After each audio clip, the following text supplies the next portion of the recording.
नल means 0, कुछ नहीं, H not.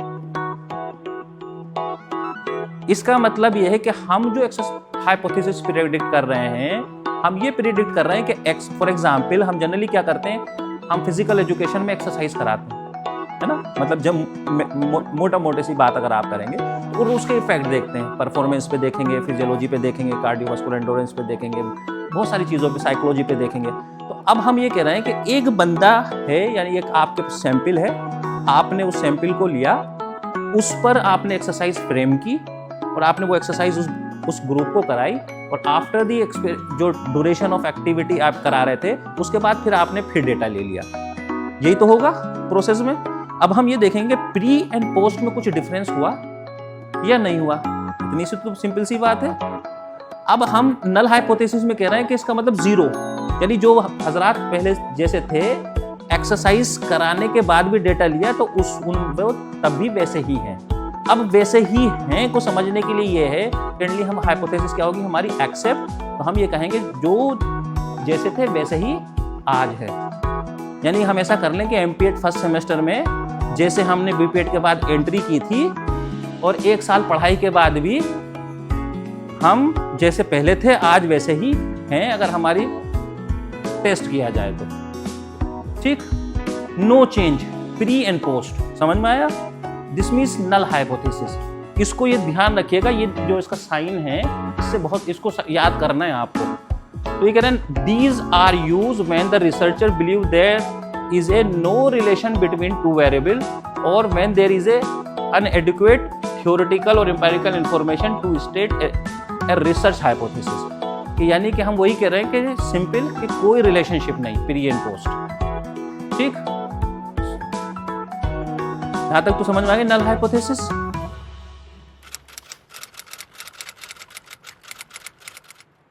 Last है अल्टरनेटिव हाइपोथेसिस। इसको हम अल्टरनेटिव हाइपोथेसिस, इसके कई नाम है, इसको H ऐसे भी लिखते हैं, H1 से भी लिखते हैं, अल्टरनेटिव हाइपोथेसिस भी कहते हैं, एसोसिएटिव भी कहते हैं, इसको कैजुअल हाइपोथेसिस भी कहते हैं, तो इसको रिसर्चर हाइपोथेसिस भी कहते हैं।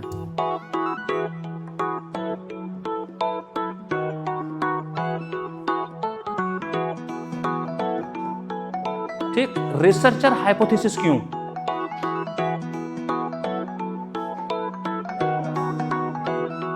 सिंपल बात आप ये समझिए कि हम नल हाइपोथेसिस हमने स्टेब्लिश की।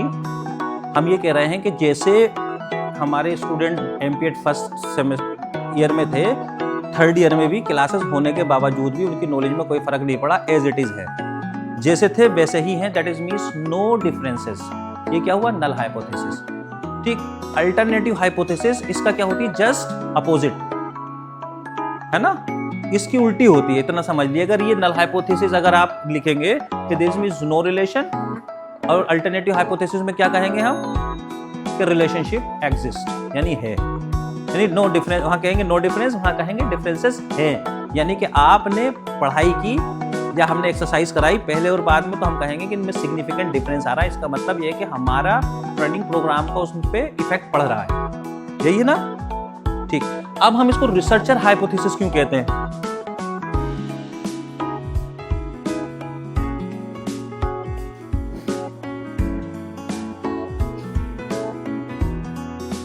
कोई बताए? इसलिए कि आप बीइंग एज ए रिसर्चर, मैं हूं, फॉर एग्जांपल मैं एक रिसर्चर, एज ए रिसर्चर की हैसियत से हूं, और मैंने पीएचडी में एक टॉपिक लिया और मैंने कहा कि मैंने जो ट्रेनिंग प्रोग्राम बनाया है, मैं इन बच्चों पे ही एक्सरसाइज कराऊंगा और इनका जो है फिजिकल फिटनेस लेवल इम्प्रूव होगा इससे आफ्टर 3 मंथ में, और इनके जो है लंग्स कैपेसिटी मुझको बढ़ानी है। तो उसी हिसाब से उन्होंने एक्सरसाइज प्रोग्राम बनाया। ठीक, और उन्होंने कहा कि 3 महीने में ये प्रोग्राम ट्रेनिंग कराऊंगा और उसके बाद फिर मुझे दोबारा से टेस्ट करना है, और मेरा प्रिडिक्शन ये है कि इस एक्सरसाइज का इफेक्ट होगा। अगर मेरा प्रिडिक्शन ये हो कि मैं जो एक्सरसाइज करा रहा हूँ इससे कोई फायदा ही नहीं है, तो वो कराना ही बेकार है फिर, यही है ना? तो जब आप ये प्रिडिक्ट कर रहे हैं कि मैं ये एक्सरसाइज करा के और देखूंगा प्री एंड पोस्ट, तो इसमें सिग्निफिकेंट चेंज आना चाहिए। ये कौन प्रेडिक्ट कर रहा है? Hypothesis, researcher. Being as a researcher मैं ये नहीं चाहूंगा कि मेरा जो ट्रेनिंग है वो उसका इफेक्ट ना आए, इसीलिए इसको कहते हैं रिसर्चर हाइपोथेसिस कि significant difference between pre and post. वहां कह रहे थे कि देयर इज नो रिलेशन, यहाँ कहेंगे कि रिलेशनशिप है जो ट्रेनिंग आप करा रहे हैं उससे। ये कहेंगे ना alternative hypothesis is one in which some differences और इफेक्ट इज एक्सपेक्टेड। तो ऐसे ही अगर आप कोई भी काम करने जाएंगे तो जब जो आप प्रिडिक्ट करेंगे आप तो यही चाहेंगे कि मेरी ट्रेनिंग का इफेक्ट हो, तो वो रिसर्चर हाइपोथेसिस होती। और हम इसीलिए हम ये कहते हैं इस रिसर्चर हाइपोथेसिस जो है उसमें क्या होगा कि हम ये प्रिडिक्ट करेंगे उस प्री एंड पोस्ट में डिफरेंसेस हो या हमारा जो भी हम ट्रेनिंग प्रोग्राम करा रहे हैं उसका इफेक्ट एस्टेब्लिश हो, यही बात है। अल्टरनेटिव हाइपोथेसिस क्या कहेगी, इसका जस्ट अपोजिट, वो कह रही देयर इज नो रिलेशन, ठीक, नल। अब दूसरी इंपॉर्टेंट चीज है कि हम स्टैटिस्टिकली टेस्ट करते हैं दोनों हाइपोथेसिस को। हमेशा आप देखोगे एक्सपेरिमेंटल प्रोटोकॉल में हम हमेशा नल हाइपोथेसिस को टेस्ट करते हैं, अल्टरनेटिव हाइपोथेसिस को टेस्ट नहीं करते। उसकी कोई वजह बताएगा?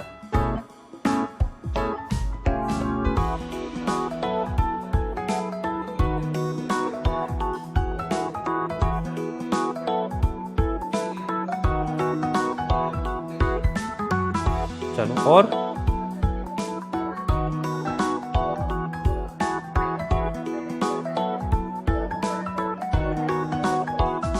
नहीं, वो तो ठीक है, अगर आप इसको टेस्ट कर रहे हैं तो ये एक्सेप्ट होगी तो अल्टरनेटिव वाली रिजेक्ट हो जाएगी, ये रिजेक्ट होगी तो वो एक्सेप्ट हो जाएगी, तो जस्ट अपोजिट है एक दूसरे के। मगर जब भी हम टेस्ट करते हैं एक्सपेरिमेंटल स्टडीज में तो हम नल हाइपोथेसिस को ही क्यों करते हैं? उसकी एक बेसिक वजह यह है कि नल हाइपोथेसिस क्या कहती है, वो कहती है कि देयर इज नो रिलेशन। सिर्फ आपको इसको क्या करना होता, बीइंग एज ए रिसर्चर आपको इसको रिजेक्ट करना होता, इतनी सी बात है ना। हाइपोथेसिस कह रही है कि आपकी ट्रेनिंग कराने का कोई इफेक्ट नहीं है। हाइपोथेसिस ये कह रही है नल, प्री एंड पोस्ट में कोई चेंजेस नहीं है, नो इफेक्ट। आप चाह रहे हैं बीइंग एज ए रिसर्चर आपका सिर्फ इतना सा टारगेट है कि इसको हम रिजेक्ट हो जाए, तो ये वो रिजेक्ट होगी तो क्या होगा, रिलेशनशिप स्टेब्लिश हो जाएगा। इतनी सी तो बात होगी, तो सिर्फ आपके पास इसको रिजेक्ट करना है। जब अगर हम इस हाइपोथेसिस को लेते हैं, अगर हम ये हाइपोथेसिस को टेस्ट करते हैं अल्टरनेटिव को, तो ये कह रही है कि रिलेशनशिप है और यही आप स्टेब्लिश करना चाह रहे हैं। फॉर एग्जाम्पल, जब आप इसको टेस्ट करेंगे तो फिर आपके साथ फिर अदर्स बहुत सारे क्वेश्चंस और आपके पास आएंगे कि रिलेशनशिप है तो पॉजिटिव है, निगेटिव है, डायरेक्शन क्या है इसकी, तो आपको फिर मल्टीपल चीजों को क्लेरिफाई करना पड़ेगा। तो इसलिए सिर्फ हमको नल हाइपोथेसिस टेस्ट करते हैं, सिर्फ हम उसमें कितना करते हैं कि हम उसको रिजेक्ट कर दें और हमारा रिलेशनशिप स्टेब्लिश हो जाएगा। अगर हम इसको लेंगे अल्टरनेटिव हाइपोथेसिस को, तो इसमें रिलेशनशिप, अगर आप इसलिए कह रहे हैं कि रिलेशनशिप है, तो फिर सवाल आता है कितना है, आपको ये भी बताना पड़ेगा, है पॉजिटिव है, निगेटिव है। तो यहाँ पे हम टेस्ट करने जाएंगे तो फिर एरिया जो है रिसर्च का वो दायरा बढ़ जाएगा। तो इसीलिए हम नल हाइपोथेसिस को ही टेस्ट करते हैं। बीइंग एज ए रिसर्चर हम उसको चाहते हैं कि वो रिजेक्ट हो जाए, जिससे कि हमारा जो रिसर्च का जो प्रोसीजर है वो स्टेब्लिश हो जाए। ठीक, यहां तक तो फिनिश हो गए, साफ सब हो गए, कोई समझ में नहीं आया हो तो बताओ।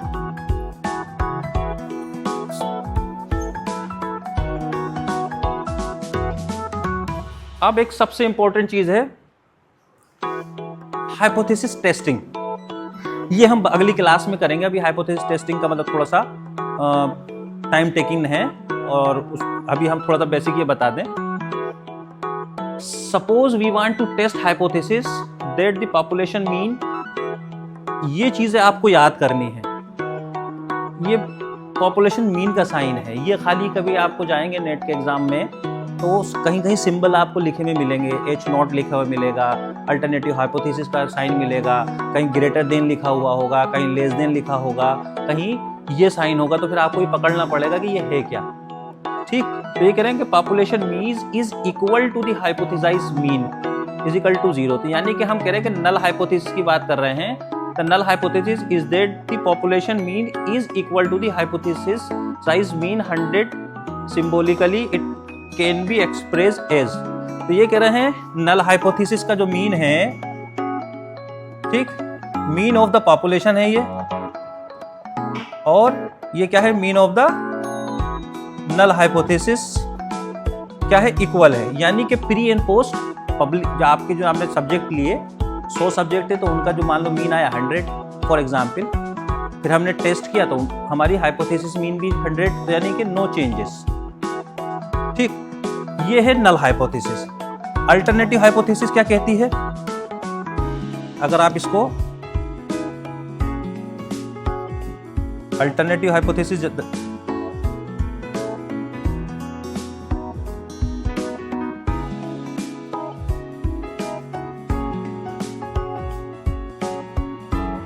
अल्टरनेटिव हाइपोथेसिस कहती है कि population mean and mean of the hypothesis is not equal. ये कितना हो सकता है, यहाँ तो इक्वल हो गए बराबर, तो कोई इशू नहीं है, 100 इज 100 इक्वल नल हाइपोथेसिस। अब यहाँ आप अल्टरनेटिव में जाएंगे तो हम यही कह रहे हैं कि हम इसलिए इसको टेस्ट करते हैं कि हम कह रहे हैं ये 100 है और सिर्फ आपने टेस्ट कर दिया कि 100 नहीं है, बात खत्म। नल हाइपोथेसिस में हम कह रहे हैं कि mean of the population and mean of the hypothesis is equal to the 100। आपने टेस्ट किया और आपको क्या करना है, इसे रिजेक्ट करना है कि 100 नहीं है, इतना बताना है आपको। अगर आप इसको लेंगे अल्टरनेटिव हाइपोथेसिस को, तो वो कह रहे हैं नॉट इक्वल टू दी 100। अब ये कैसा हो सकता है, ये 100 से कम भी हो सकता है और 100 से ज्यादा भी हो सकता है। तो अब आपको ये भी देखना पड़ेगा कि 100 से कम है या 100 से ज्यादा है। जब आप कह रहे हैं कि 100 के बराबर नहीं है, तो फिर ये बताइए कि कम है या ज्यादा है। तो इसलिए हम हमेशा नल हाइपोथेसिस को टेस्ट करते हैं, ठीक।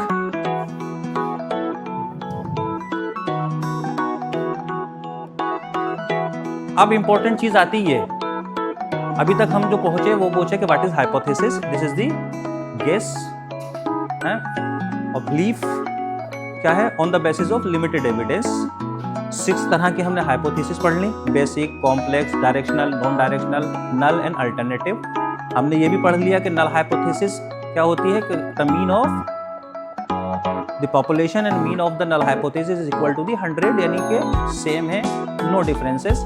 अल्टरनेटिव हाइपोथेसिस में क्या होता है कि नॉट इक्वल टू द 100, ठीक। और हम नल हाइपोथेसिस को टेस्ट करते हैं, अल्टरनेटिव हाइपोथेसिस को टेस्ट नहीं करते, तो ऑटोमेटिकली नल हाइपोथेसिस रिजेक्ट होती है, तो अल्टरनेटिव हाइपोथेसिस एक्सेप्ट हो जाती है।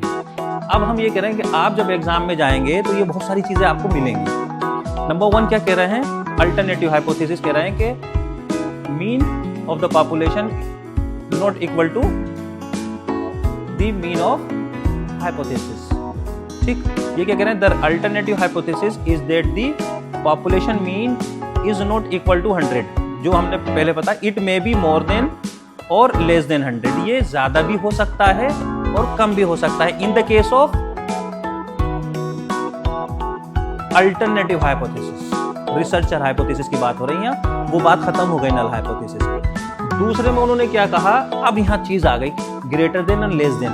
अगर आपको ये साइन मिले कि अल्टरनेटिव हाइपोथेसिस क्या कह रहा है, mean of the population greater than the 100, 100 से ज्यादा है, तो हम उसको इस तरह लिखेंगे। फिर हम कह रहे हैं कि less than mean of the population and less than 100, तो हम अल्टरनेटिव हाइपोथेसिस को इस तरह से 3 तरह से डिनोट कर सकते हैं। ये एग्जाम वगैरह में इस सिंबल, ये 3-4 ऑप्शंस में आ जाते हैं और आपसे एक क्वेश्चन पूछ लेंगे, बताइए, तो फिर आपको उसको